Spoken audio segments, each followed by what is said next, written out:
Erkak kishi uchun hayot doimo mas'uliyat, stress va charchoqlar bilan o'tadi.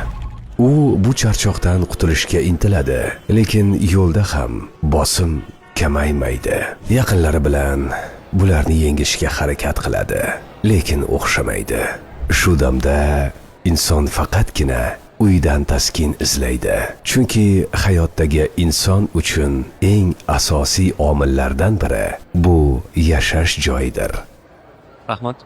Shu sabab men rasm Toshkent tanladim. Bunda faqat turar joy, balkim biznes klass hayot tarzi. Har kuni ish charchog'idan qaytganimda meni premium muhit kutib oladi. Rasm Toshkent bu men tanlagan sifatli hayot.